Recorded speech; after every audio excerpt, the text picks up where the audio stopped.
Ili usipitwe na matukio mbalimbali na uwe wa kwanza kutazama video zetu, tafadhali bonyeza neno subscribe hapo chini ya video hii, kisha bonyeza alama ya kengele itakayotokea. Asante.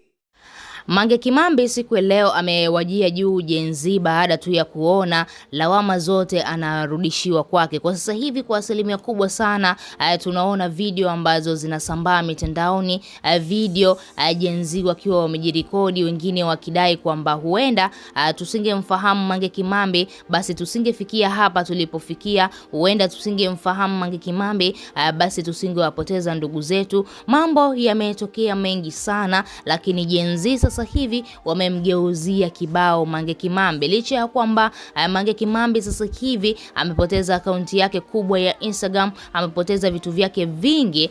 Labda wangemtia moyo kwa sababu walikuwa katika mstari mmoja, lakini Gen Z wamemgeuka Mange Kimambi. Gen Z wamemjia juu, wamemgeukia Mange Kimambi na kuanza kumshushia lawama zote. Ukiangalia katika peji ya Instagram, vijana wengi sana wamejitokeza na kujirekodi na kuanza kumtukana Mange Kimambi na kudai kwamba umeweza kutuletea hasara kubwa sana katika nchi yetu, umefanya vitu vingi sana, hata kama wewe ulikuwa huko Marekani sisi ndio ambao uliweza kutushawishi tufanye, lakini umetuharibia kwa asilimia kubwa sana.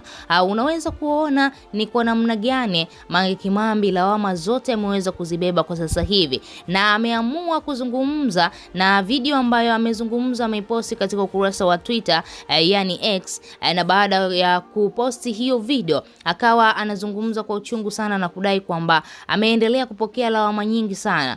Badala ya watu kumfariji, badala ya Gen Z kumfariji kwa yeye kupotelewa na akaunti zake kubwa za mitandao ya kijamii, basi wao wamerudisha lawama kwa Mange Kimambi. Sasa Mange Kimambi amecharuka kweli kweli. Mange Kimambi ameamua kuwajibu kwa hasira. Tunaweza kusema ni hasira kwa sababu maneno ambayo ameyazungumza ni maneno makali sana kuwaelekea Gen Z. Hii vita ya Mange Kimambi na Gen Z bado ni mbichi. Hatujajua itaisha lini, hatujajua ni lini basi Mange Kimambi lawama hizi zitaisha, kwa sababu bado mwaka unafika mwisho, lakini bado tunaweza kusema mwakani huenda Mange Kimambi asipate ile support ambayo aliwahi kuipata katika peji zake za umbea kama Mange Kimambi app katika application yake, lakini pia huenda hata akifungua peji mpya huenda asipate wafuasi wengi kwa sababu tu ya ile kupoteza uaminifu kwa baadhi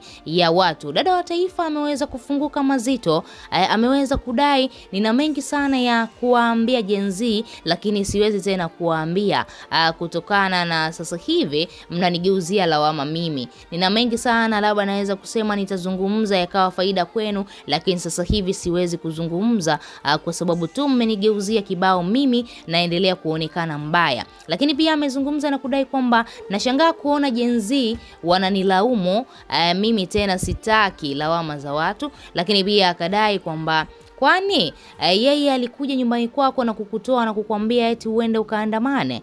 Wewe mwenyewe siku akili zako timamu ukaamka asubuhi ukaoga ukasema mimi naenda kupigania haki yangu. Lakini pia Mange Kimambi amedai yeye yupo zake huko Marekani, yupo na familia yake na watoto wake.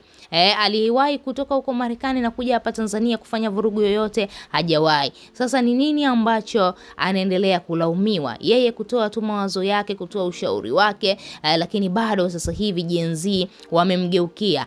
Gen Z hawaoni mazuri ya Mange Kimambi, wanayaona mabaya tu. Na sasa hivi unaweza kuona Mange Kimambi hajataka kabisa kuwachekea Gen Z, yani kibao kimegeuka wenyewe kwa wenyewe. Wao kwa wao walikuwa wanashirikiana vizuri, lakini sasa hivi wamegeukiana. Mange Kimambi amecharuka, Gen Z wamecharuka. Kila mmoja anamlaumu mwenzake, jambo ambalo hatulielewi litaisha lini, litafikia wapi, itakuwaje kuwaje. Hebu tuendelee kuangalia nini ambacho kitaendelea. Wewe kama shabiki una lipi la kuzungumza? Tuachie maoni yako, lakini pia usisahau kusubscribe, like na turn on notification.